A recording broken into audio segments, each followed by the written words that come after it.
Vamos lá. Então, hoje, sexta-feira, nós continuamos com o nosso estudo de Gênese. Ontem, nós estudamos o livro dos médiuns. E o assunto foi praticamente o mesmo, porque foi sobre milagres. Nós já estávamos estudando Gênese, né, desde a semana passada, sobre essa questão do que seja milagre, na visão do Espiritismo. E em Gênese, capítulo 13, caracteres dos milagres. Então, os subtítulos são os milagres no sentido teológico, que nós já vimos, teológico no sentido como a igreja, né, teologia de Deus, né, estudo de Deus, que teologia é um ramo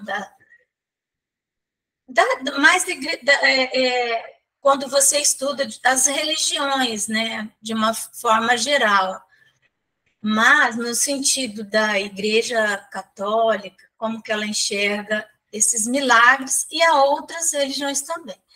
Aí o Espiritismo não faz milagres, aí depois faz Deus milagres, o sobrenatural e as religiões. Então, nós já vimos os milagres no sentido teológico,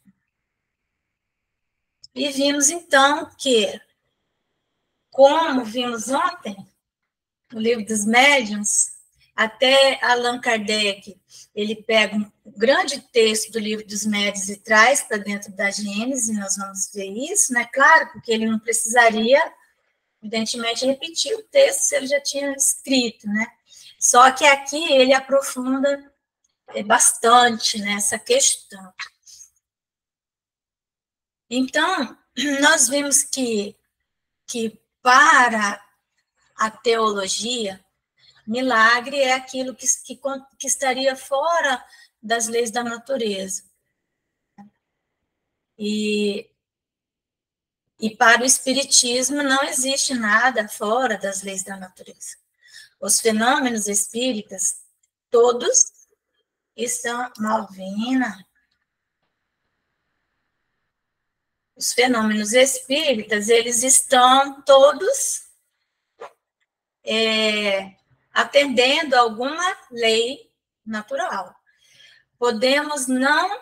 Tudo bem, Malvina?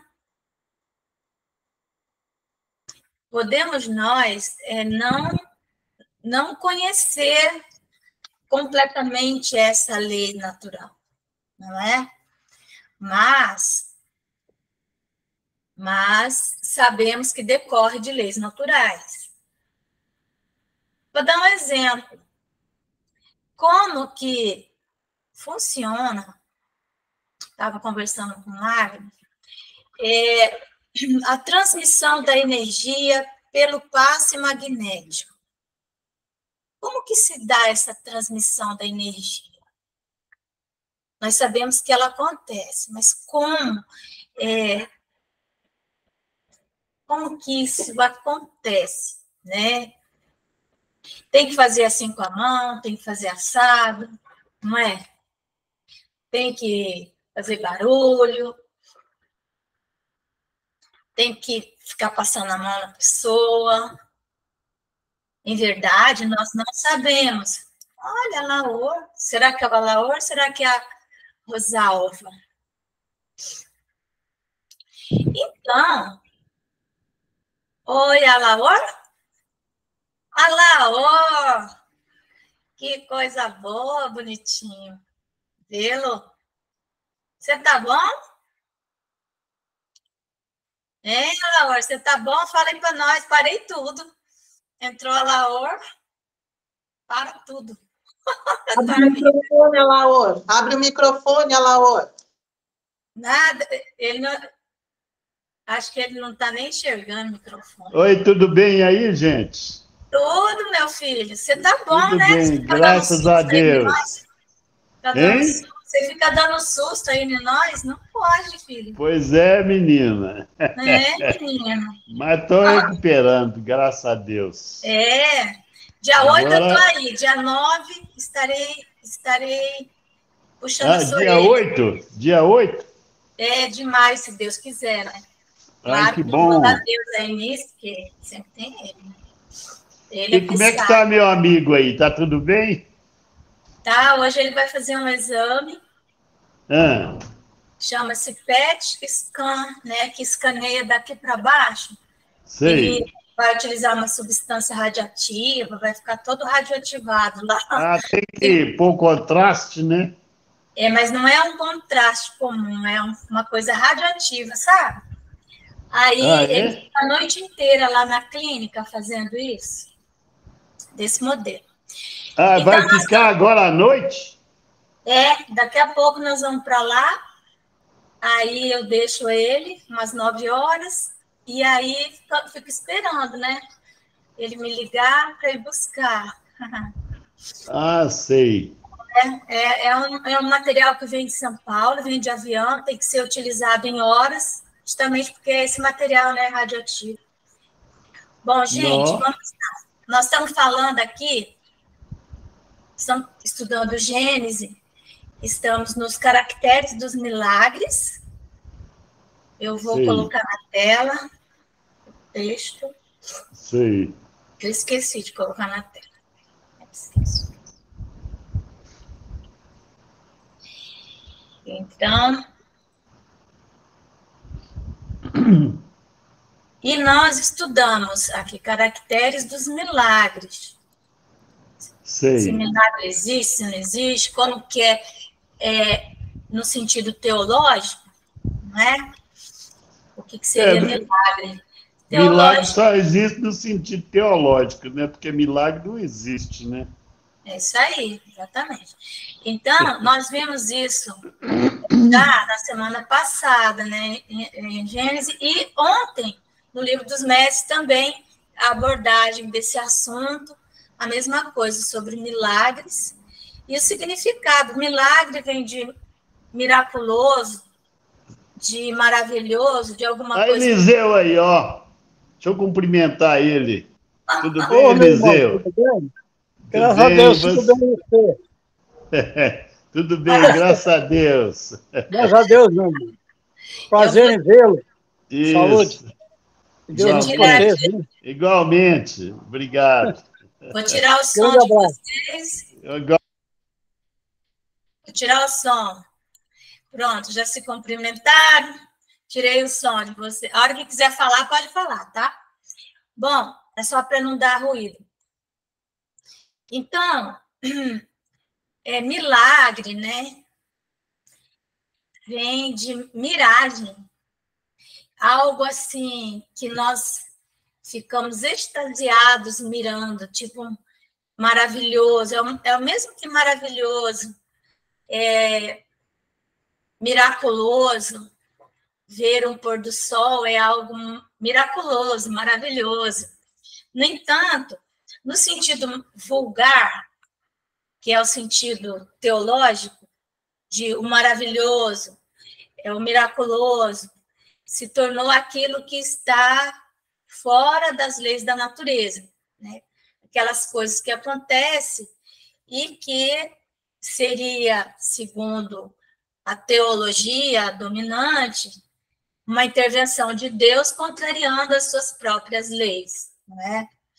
Então, hoje nós vamos estudar no item 4 de Gênesis, do capítulo 13, o Espiritismo não faz milagres. Então, todos os fenômenos espíritas que têm como resultado, às vezes, a cura de uma pessoa, né? Um evento que, por exemplo,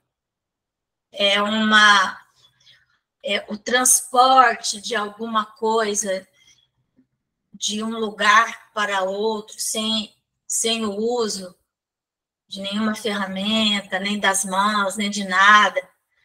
O transporte, muitas vezes, milhares de quilômetros de distância, de objetos e tudo mais, coisas que aconteciam muito no início do século passado, né, século XX, acontecia bastante, final do século XIX, que agora já não acontece tanto, mas nada disso derroga as leis da natureza. Existem leis que regem esses fenômenos, não é? Então, não são milagres. Então, vamos lá. O Espiritismo, pois, vem a seu turno fazer o que cada ciência fez no seu advento, revelar novas leis e explicar, conseguintemente, os fenômenos compreendidos na alçada dessas leis. Esses fenômenos, é certo, se prendem à existência dos espíritos e à intervenção deles no mundo material. E isso é, dizem, ou em que consiste o sobrenatural. Mas então fora mister se provasse que os espíritos e suas manifestações são contrárias às leis da natureza, que aí não há nem pode haver a ação de uma dessas leis. Então, o que o Espiritismo vem a ciência espírita, né? Que aí é a ciência. O Espiritismo, ele tem um tríplice aspecto, e daí está a sua inteireza: ciência, filosofia e religião, não é? Então, todos esses três aspectos, eles têm por objetivo a busca da verdade. A ciência é um caminho de busca da verdade, a filosofia é um caminho de busca da verdade, e a religião é um caminho de busca da verdade. Nenhum deles é a verdade absoluta, são caminhos. E a doutrina espírita, então, ela é muito completa, por isso, porque nós permeamos todos esses aspectos do conhecimento humano. Nós acessamos o conhecimento através da ciência espírita, da filosofia espírita e através da religião espírita. Então, nós conseguimos fechar, né, esse ciclo de conhecimentos. Então, a ciência espírita vem nos dizer,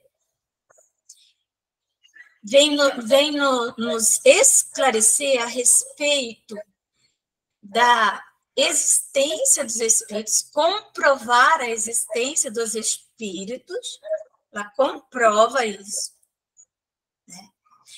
E também comprova que não só eles existem, sobrevivem à morte do corpo, como também intervêm no mundo material, das mais variadas maneiras. E explica como isso se dá. Então, olha que coisa maravilhosa. Porque quando nós, então, compreendemos, né? Compreender significa apreender completamente. Então, quando nós compreendemos o fenômeno, quando nós compreendemos a natureza dos espíritos, né? Daqueles que viveram na Terra, que tinham Ivone. Oi, Ivone, seja bem-vinda. Deixa eu deixar ela entrar, porque às vezes a gente está falando que você não está ouvindo. Tudo bem, Ivone? Seja bem-vinda. Então, quando nós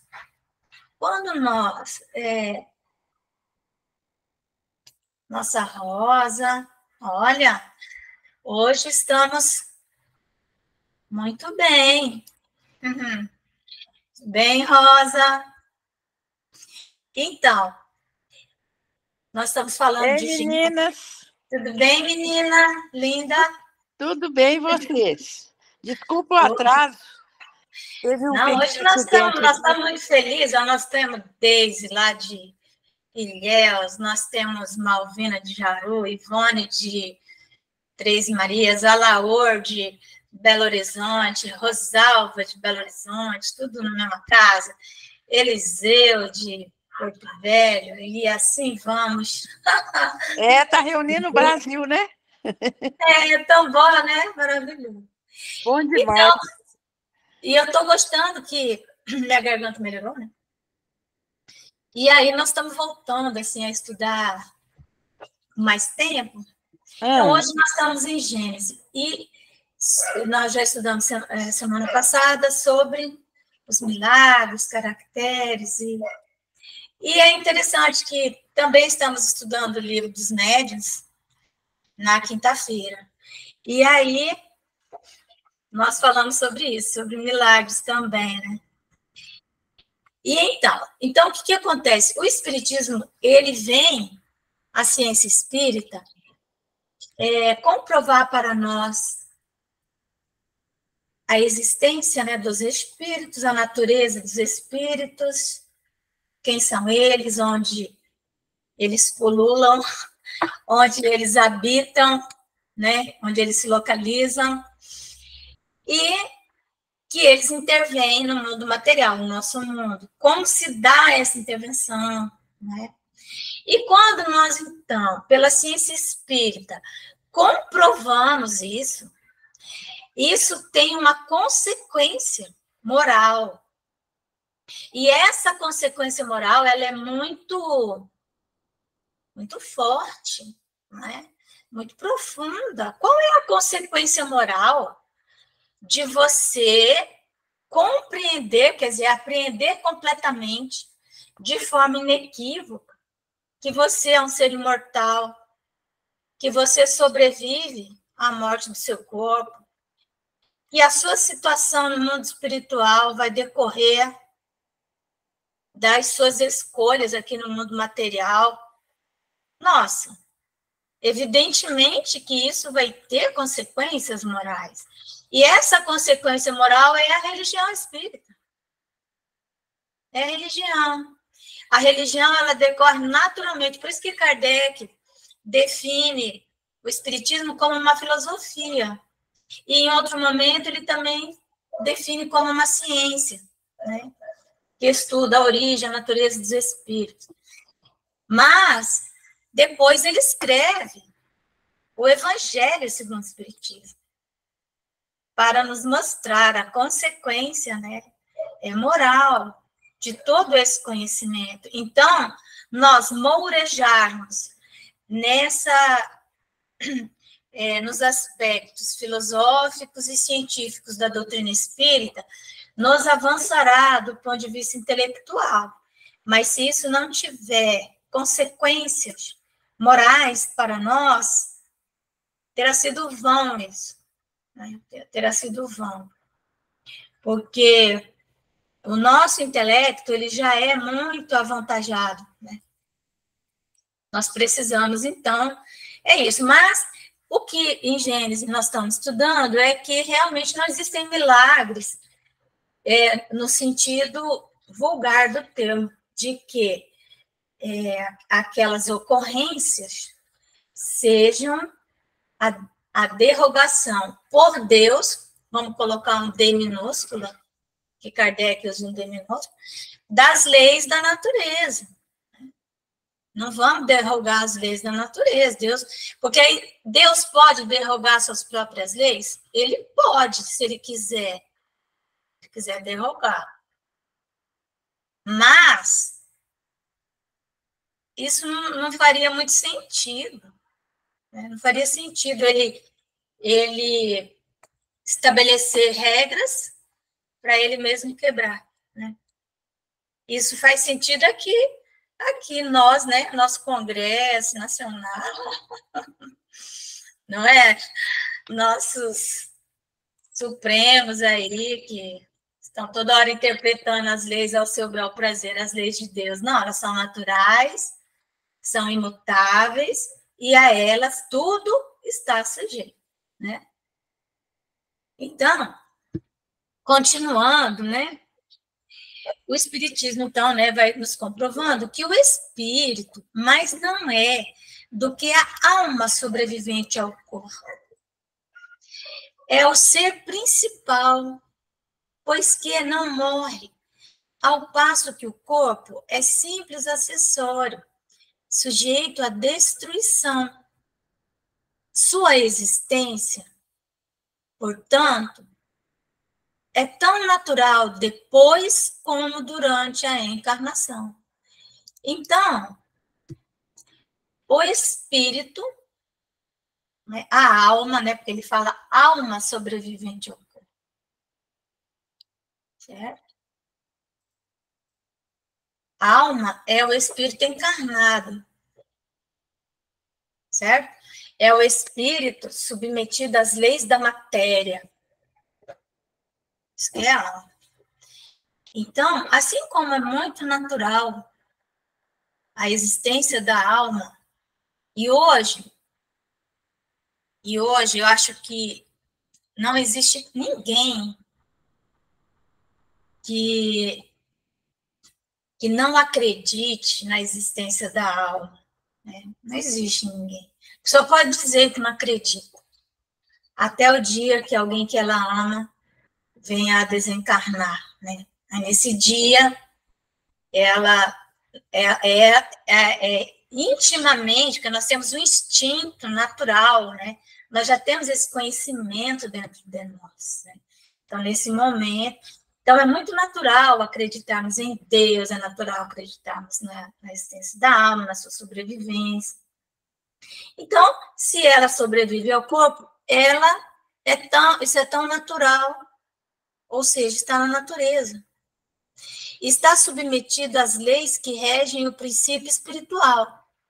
Existem leis que regem essa dimensão para onde gravita essa inteligência, né? O espírito. Existem leis específicas. Como o corpo, o está as que regem o princípio material. Então, assim como nós temos as leis da matéria, né? A lei dos espíritos, ali a primeira parte, é toda sobre as leis da matéria. Né? Os átomos, tal, não é isso? Então, tem leis. A ciência do homem, ela estuda as leis que regem a matéria.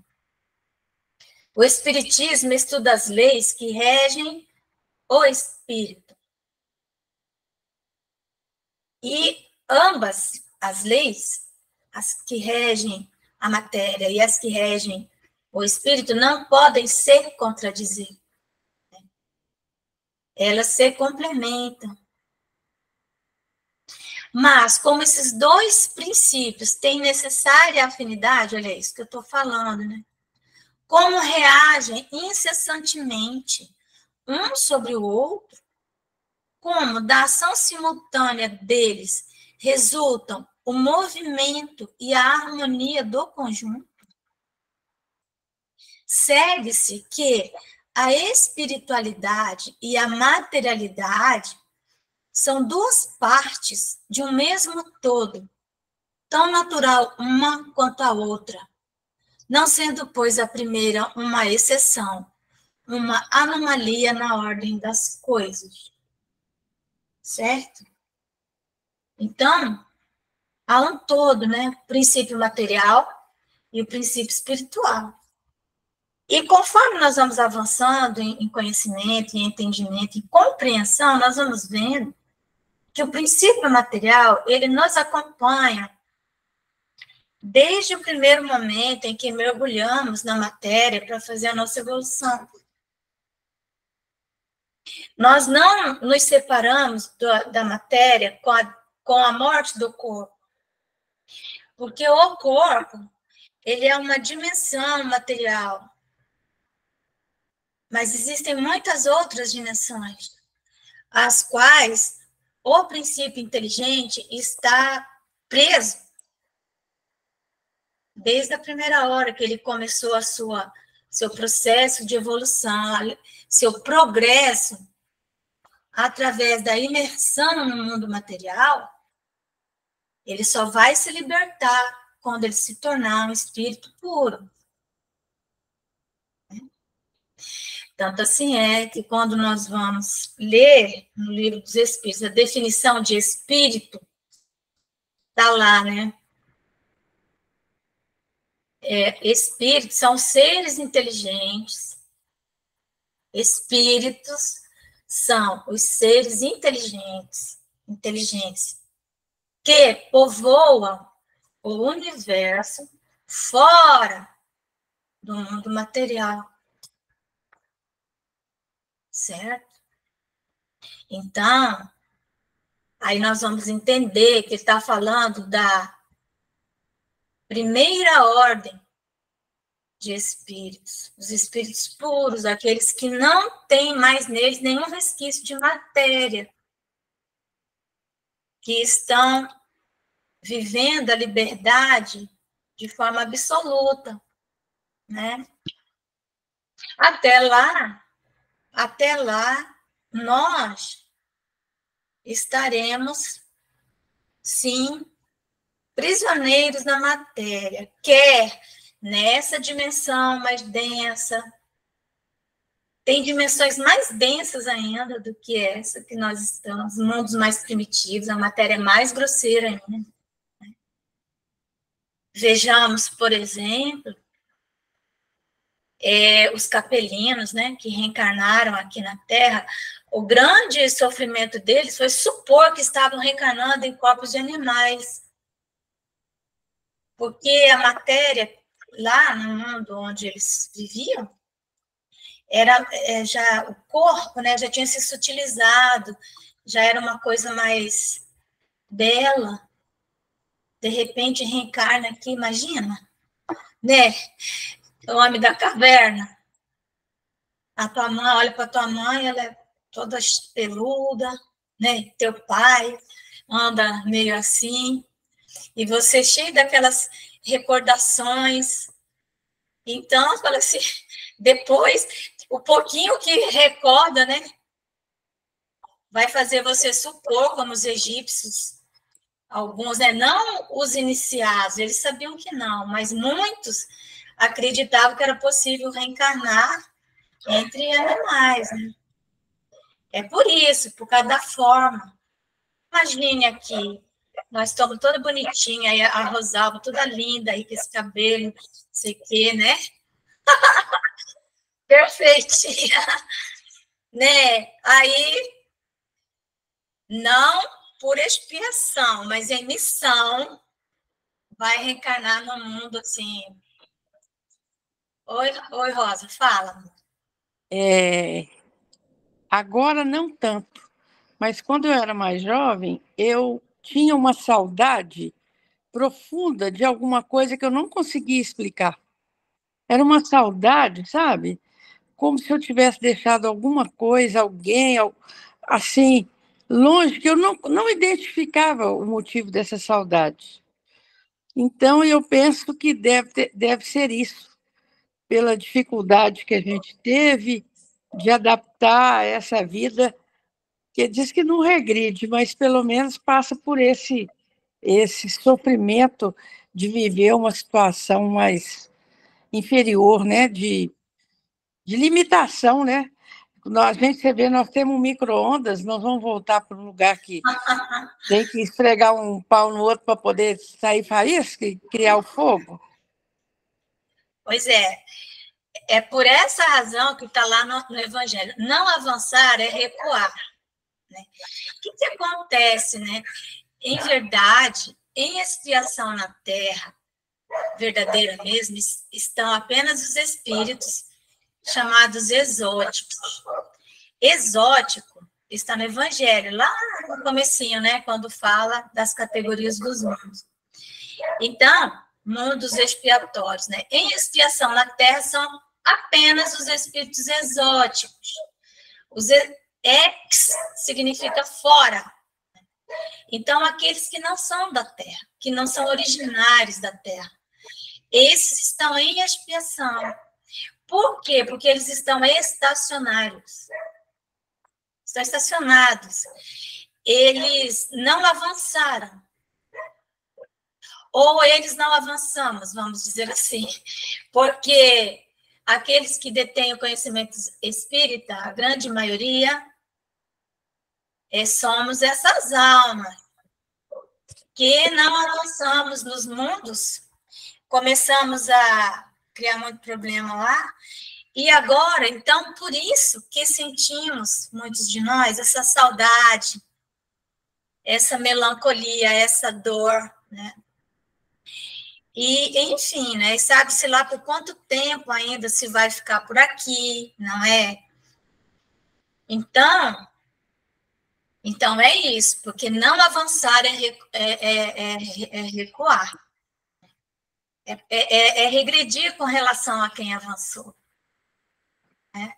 Então, vamos prestar atenção no que o Evangelho fala, para nós não supormos que a lei de causa e efeito nos pega, igual pega, por exemplo, as almas simples. Não é igual. Sabe? Não é igual. Então, é isso.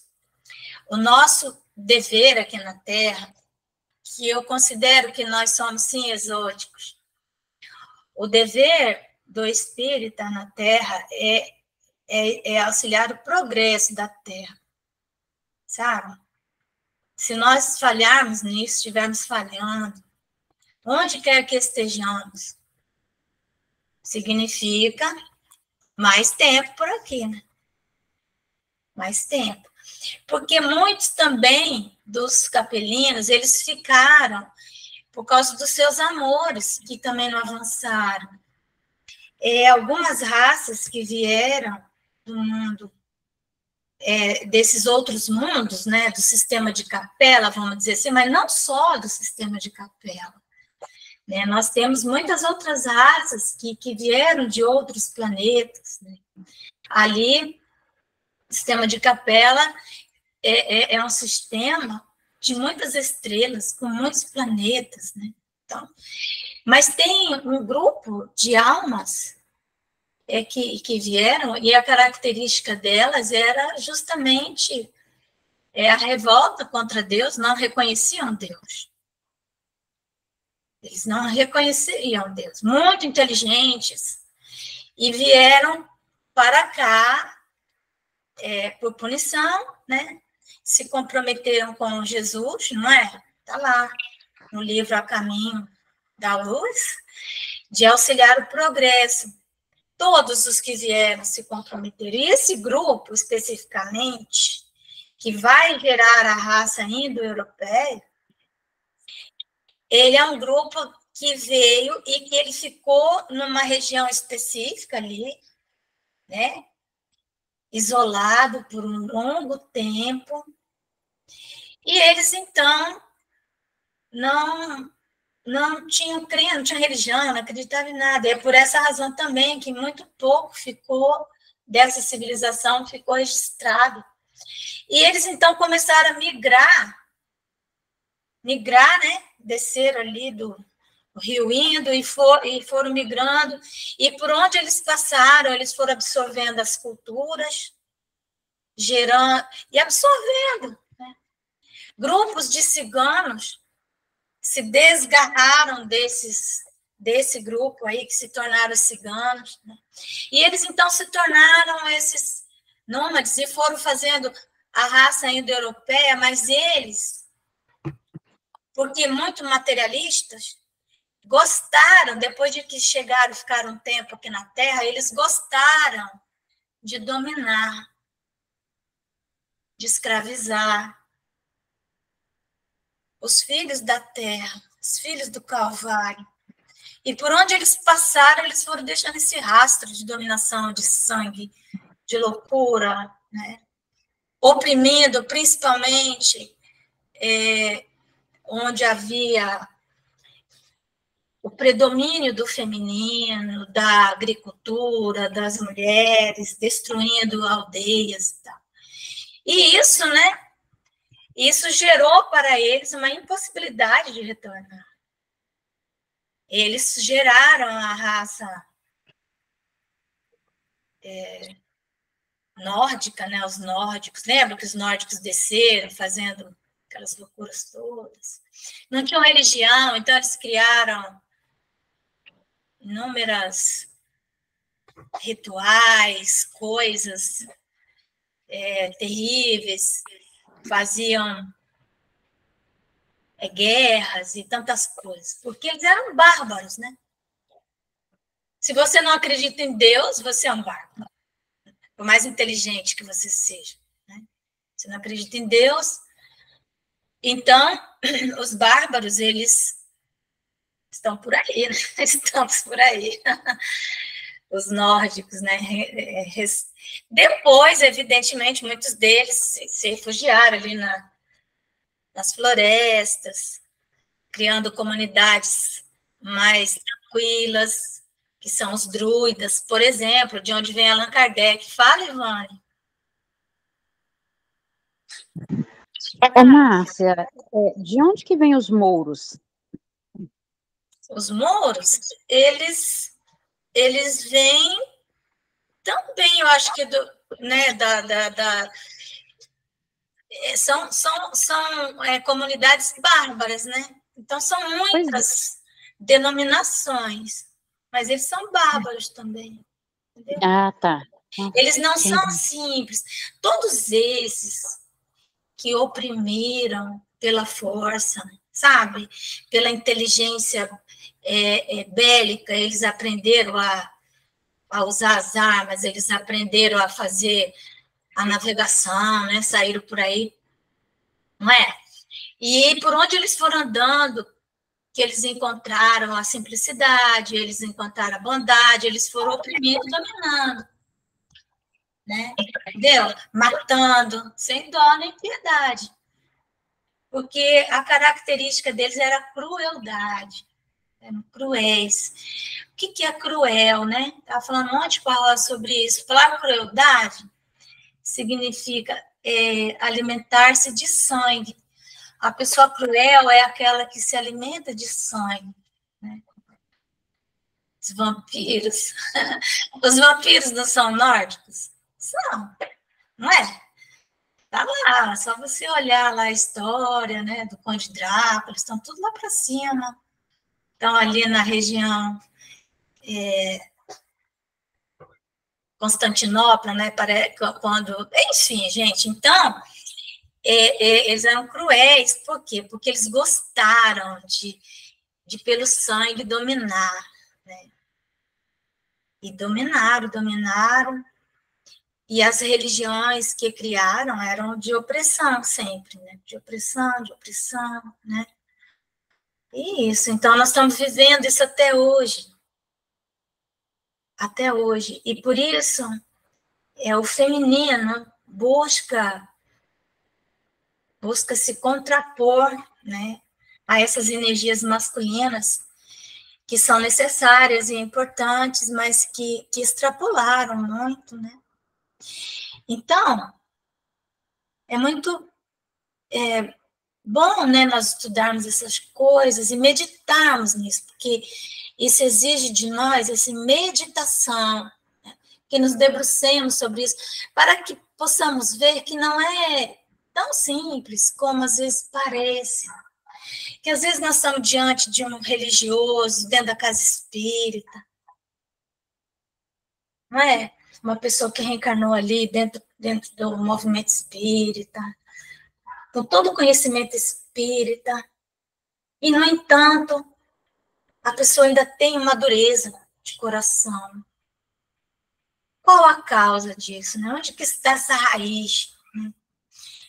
Então, não é porque a pessoa se diz espírita, mas que bom que está dentro do centro espírita, que ótimo que já está ali, não é? Que ótimo que já estamos ali, conhecendo as leis de Jesus, né? E por causa desses bárbaros aí, que não cumpriram o compromisso com Jesus, é que a obra está atrasada. Nós não podemos dizer que a obra não está atrasada, ela está atrasada, né? Basta que nós olhemos ali na parábola do festim das bodas. Está atrasada a obra. Aqueles que deveriam estar na primeira hora lá, eles foram cuidar das suas fazendas, das suas coisas, né? Abandonados. Então, continuando, né? Então, a espiritualidade e a materialidade são duas partes do mesmo todo. Tão natural uma quanto a outra, não sendo possível, pois a primeira uma seção, uma anomalia na ordem das coisas, certo? Então, a espiritualidade não é exceção, nem é anomalia, ela é só...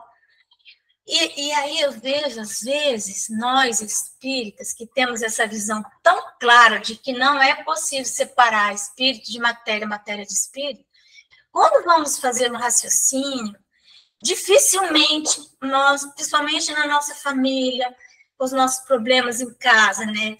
Os nossos problemas conjugais, às vezes, né? Nós temos grande dificuldade de olhar para aquela problemática, vamos dizer assim, aquele desafio que se apresenta, e considerar o mundo espiritual. Por incrível que pareça. Nós até falamos, eu acho que tem um problema espiritual ali, eu acho que tem uma obsessão, mas é um achismo, assim, muito, muito superficial. Nós não encaramos meio a meio. Agora, recentemente, eu escutei do meu filho uma coisa assim, lá vem, falou bem assim, aqui em casa, tudo é a reencarnação, não sei de quem, a reencarnação, não sei de quem, não sei o que, não sei o que lá. Falei, uai, mas os espíritos não reencarnam? Não reencarnou um monte agora, recém na nossa família? Você acha que esse que reencarnou na nossa família veio de onde? Veio do Japão? Nunca teve nada a ver com nós, por quê? Tem um ou outro que nunca teve nada a ver. Sabe? Nós temos que olhar para o conjunto, nós temos que olhar para a regra e não para a exceção, não é? Nossa, mas o meu marido é assim, assado, aquilo outro, tá, não sei o que lá. Começa a falar, né? A minha esposa, isso, aquilo outro. Tá, nós temos que nos suportar uns aos outros, né? Suportar, estava falando há pouco, é diferente de tolerar. A tolerância, às vezes, ela vai para o zero, né? Tolerância é zero, mas suportar é dar suporte. Muitas vezes, dar suporte a alguém é se afastar dele. Mas é se afastar do jeito certo, né? Se afastar do jeito certo, seja ele quem for. Marido, mulher, nos afastamos. Muitas vezes não nos afastamos assim por questões que vai ficar tão difícil o afastamento, né? Mas precisamos considerar que essa relação que veio para se compor, ela exige um esforço dos dois, de mão dupla. Se um está dando 60 e o outro 40, não vai funcionar. Vai funcionar. Você pode morrer ali, mas não vai, porque tem que ser 50-50, não é? Então, muitas vezes, toleramos por testemunho, né? Por achar que aquilo é uma expiação, né? Por várias razões, toleramos, né? E, às vezes, a tolerância impede que o outro cresça, né? Tem isso também, né? É isso. Não é tão simples. Eu vejo, muitas vezes, em atendimentos fraternos, as pessoas dando receitas prontas.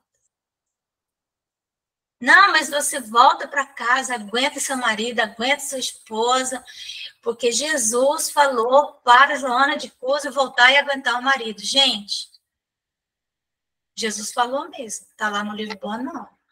Agora eu vou te fazer uma pergunta, você é Jesus? Você que está dando essa receita aí, você é Jesus? Você está enxergando o que Jesus enxergava? Porque aquilo é um caso, estudo de caso. Jesus falou para Joana de Cusa, essa pessoa que você está mandando voltar para casa, porque Joana de Cusa voltou e suportou o marido. Essa pessoa que você está mandando voltar, ela tem o estofo moral da Joana de Cusa? Você já se fez essas perguntas? E, principalmente, você não é Jesus, gente. Você não está enxergando a situação. Por isso que muitas religiões, né, hoje são execradas Por quê? Porque mulheres se submeteram a violências terríveis dentro de casa, porque o casamento era indissolúvel, lei de Deus, não sei o quê. E isso veio para dentro do movimento espírita. Veio para dentro do movimento espírita. As pessoas têm esse condicionamento, que tem que aguentar, que tem que aguentar, que tem que isso, que tem que aquilo outro. Tem que suportar. Mas não precisa tolerar, né? Então, mas isso exige silêncio, isso exige meditação, né? Exige muitas madrugadas de oração em que vamos pensando, abrindo a nossa mente. Não podemos ir dando, né, ali, fazendo parecer muito rápido. Por isso que temos mais que ouvir as situações, ajudar a pessoa, dar suporte muitas vezes para que ela consiga, por ela, se libertar de uma situação que ela virou escrava. Deus não, o Espiritismo não é a favor da escravidão nenhuma. Não é a favor da tortura. E no Livro dos Espíritos é escrito também que Deus, que não é a favor da tortura, em momento algum disse que nós temos que caminhar com pessoas que nos sejam desagradáveis. Desagradáveis. Né? Então, não é que vamos aí sair por aí rompendo compromissos e deveres assumidos, mas tudo tem que passar pelo nosso crivo da nossa razão. É uma religião da razão, não é? E permitirmos que ocorra ali uma intervenção, uma interferência nas relações, mas até um limite, né? Tem um limite que nós não podemos permitir que seja invadido, porque aí já é invasão, né? Aí não é mais relacionamento, aí é invasão, não é? Aí já é as pessoas se tratarem como propriedades umas das outras. Então, a doutrina espírita é uma doutrina que vem nos libertar dessas algemas que a Igreja Católica nos colocou nos últimos 2000 anos. Nós somos algemados a conceitos completamente, né, escravizantes, não é? Então, é isso. Vamos ver. Vão falando aí, gente. Eu vou aqui, quando eu vejo, já fui, né? Durante a sua encarnação, o espírito atua sobre a matéria por intermédio do seu corpo fluídico ou perispírito. Tá vendo que ele fala corpo? Corpo. Presta atenção. É um corpo fluídico ou perispírito. Então, o espírito atua sobre a matéria por intermédio do perispírito, do seu corpo fluídico, certo? Dando-se o mesmo quando ele não está encarnado. Então, ele continua atuando sobre a matéria pelo perispírito. Se ele atuava, quando nós estamos encarnados pelo perispírito, perdeu o corpo, mantém o perispírito, ele continua atuando sobre o mundo material. Como isso se dá, né? Que são outros 500. Como espírito, e na medida de suas capacidades, faz o que fazia como homem. Apenas por já não ter o corpo carnal para instrumento, não tem mais o corpo carnal, que é um instrumento grosseiro, serve-se, quando necessário, dos órgãos materiais de um encarnado, que vem a ser o que se chama médium. quando necessário. Às vezes é possível que o espírito atue sobre a matéria sem a intervenção de um médium. E eles atuam em muito. Fenômenos da natureza, enchentes, né? Chuvas, secas. Tudo isso tem a intervenção, né? Então, mas às vezes ele precisa de órgãos. Eu, quando jovenzinha, estava lá em Londrina, participava de um grupo mediúnico, era bem novinha, na casa de um senhor. Assim, eu sinto muita saudade desse tempo em que o espiritismo tinha essa simplicidade, né? Então, eles faziam uma reunião mediúnica na sala, tinha um fogão econômico na cozinha, aqueles fogão, assim, de lenha, fogão econômico, não sei se vocês sabem como que é esses fogões, e ficava uma panela com parafina lá, parafina borbulhando.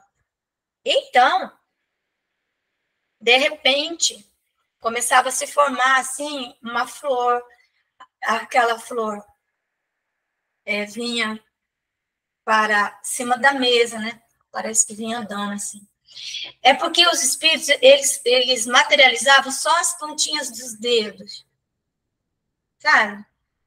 Ninguém nem via, só o suficiente para fazer ali aquela arte, né? Fazia com a parafina, né? Aí colocava ali na água, depois colocava lá.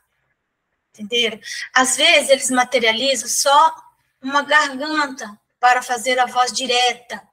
Não precisa materializar o corpo inteiro, só um instrumento fonético ali, né? Entenderam? Só uma garganta e ocorre o fenômeno da voz direta. Por que isso não acontece mais, né? Quem foi que mudou? Fomos nós, né? Que criamos tantos impedimentos para a manifestação da mediunidade, tantas regras, tantas coisas, que a espontaneidade acabou, né? E hoje está aí, né? Então, serve-se, quando necessário, dos órgãos materiais de um encarnado, né, médium. Procede, então, como um que, não podendo escrever por si mesmo, se vale de um secretário, ou que, não sabendo uma língua, recorre a um intérprete.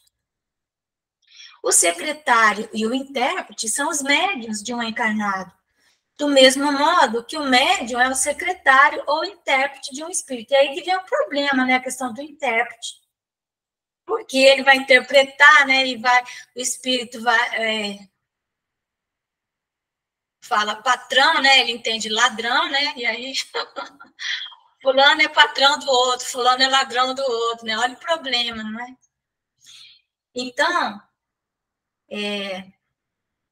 acho que nós vamos meio... dá para fazer às 6, hein?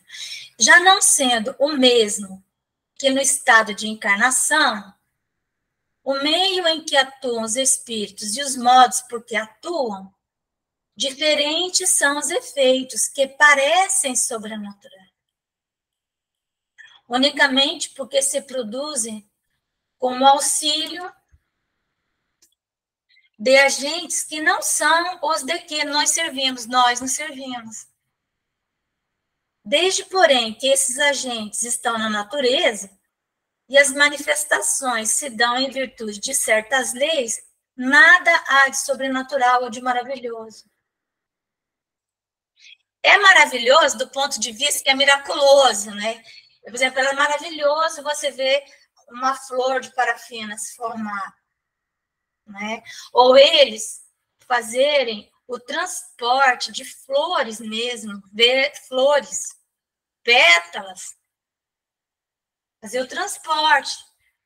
Como que isso se dá, né? Então, é maravilhoso porque você fica mirando aquilo, mas não é maravilhoso porque não no sentido de que está derrogando alguma lei. Antes de se conhecerem as propriedades da eletricidade, os fenômenos elétricos passavam por prodígios para certa gente. Desde que se tornou conhecida a causa, desapareceu o maravilhoso. Imagine, eu vou colocar 30 anos, 20 anos atrás, nós fazendo reunião assim, igual estamos agora, né? Imagina! O mesmo chama miraculoso. E é apenas a lei do magnetismo sendo utilizada. O mesmo ocorre... Oi, Alaor, fala.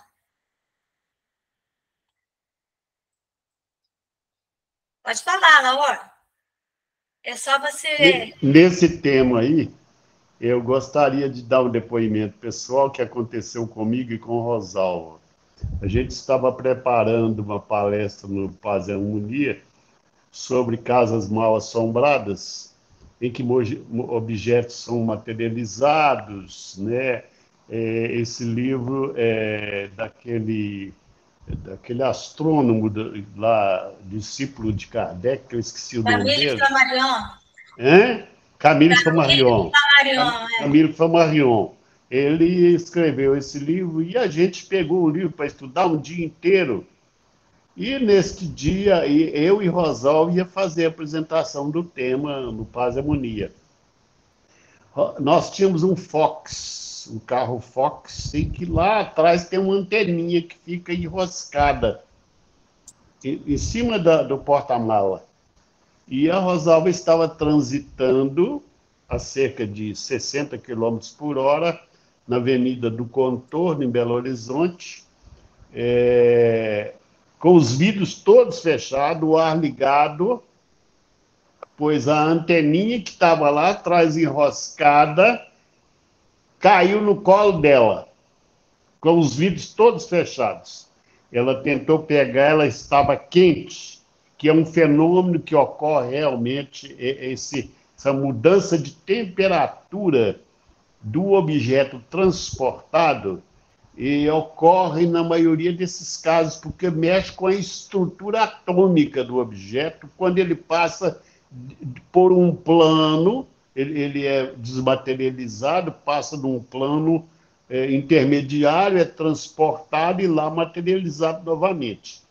E ela tentou pegar, estava pegando fogo a antena, e ela chegou aqui me contando isso, eu falei, e aí, ó, está comprovando aí o fenômeno que está lá no Camille Flammarion. Sim, eles são maravilhosos, espíritos, né? Maravilhoso no sentido de maravilhoso mesmo, né? Exatamente. Porque estão sempre nos dando, para toda pessoa que está assim... Por isso que eu tenho muita pena de ver a mediunidade tão oprimida e tão reprimida dentro do centro espírita. Hoje você vai numa igreja evangélica, a expansão mediúnica lá, as pessoas estão incorporando lá, se jogando no chão e tal, mas no centro espírita, para você... você vai, conta qualquer coisa, as pessoas te olham de cima e embaixo, né? Tanta regra para você participar de uma reunião mediúnica, é tanta coisa, tudo tão difícil, que aí acaba que fica só os espíritos também perdem um pouco do interesse em nos trazerem coisas, considerando que a maioria dos companheiros não acreditam verdadeiramente, sabe? Eles leem, sabem que existe, mas quando vem... É tão comum, às vezes, o médium sofre muitas vezes na reunião mediúnica, porque ele vai comentar alguma coisa e tem um pensamento, ele não é verbalizado, mas será que isso é verdade? Será que isso aconteceu mesmo? Os espíritos que estão dirigindo a reunião estão vendo isso, né? Então, eles perdem também um pouco do interesse de nos mostrarem as coisas. Por exemplo, tem uma médium, Elizabeth Brown, que ela escreveu... Tem um livro que chama-se Sinfonias Inacabadas, se eu não me engano, acho que é Elizabeth Brown, o nome dela, uma inglesa, e ela era uma mulher que ela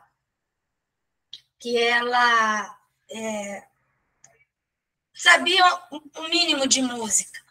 Então, essas sinfonias de Liszt, de Beethoven, que não estavam acabadas, então, o espírito Liszt, se eu não me engano, foi ele, Liszt, que era guia espiritual dela, fez um projeto com os espíritos que estavam, né, esses que tinham essas sinfonias na Terra inacabadas, para que eles viessem por ela finalizar essas sinfonias.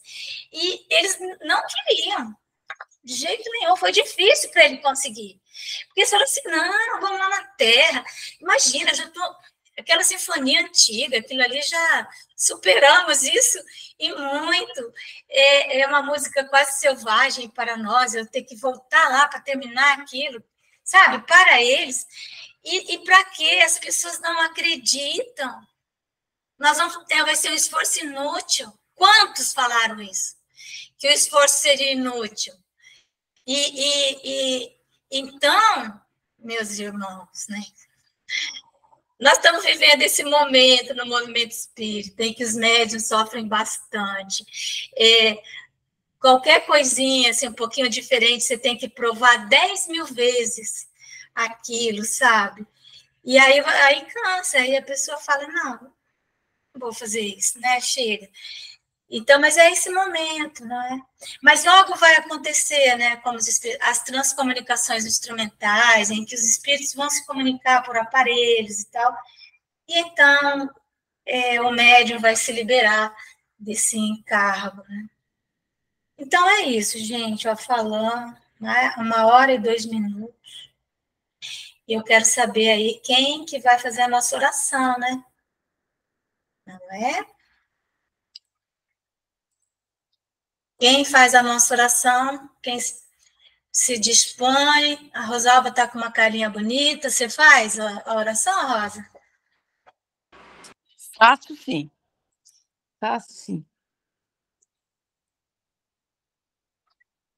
Pai amado, nós vos agradecemos por esses momentos de reflexão, de estudo, de análise do que nos cerca, da doutrina que nós abraçamos e que, às vezes, por defeitos das próprias pessoas, de nós mesmos, nós não estamos conseguindo absorver tudo aquilo que Kardec trouxe para nós, essa elucidação para o nosso espírito. Nós rogamos a Deus, a Mãe Santíssima, que abençoe a todos nós, os nossos grupos, que nos fortaleça nas nossas intenções de crescimento, de estudo, de reflexão, porque os tempos são chegados e a doutrina é muito rica e muito consoladora para tudo que nós estamos assistindo e que ainda vai acontecer em torno de nós e conosco. Agradecemos, Senhor, pelo estudo que a Márcia trouxe, muito profundo, muito objetivo, e que nós possamos, Jesus, sempre ter em nossa mente, em nosso coração,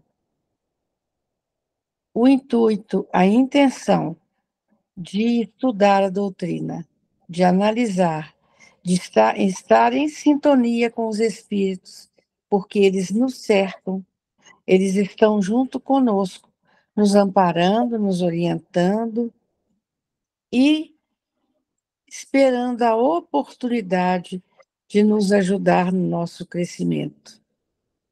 E assim, Jesus, nós pedimos a vós que nos conceda uma noite de paz, de refazimento, que nosso espírito possa, quando nosso corpo adormecer, alçar voos maiores para aprender, para ajudar e também para esclarecer as dúvidas que a gente às vezes adormece com elas e amanhece com a solução.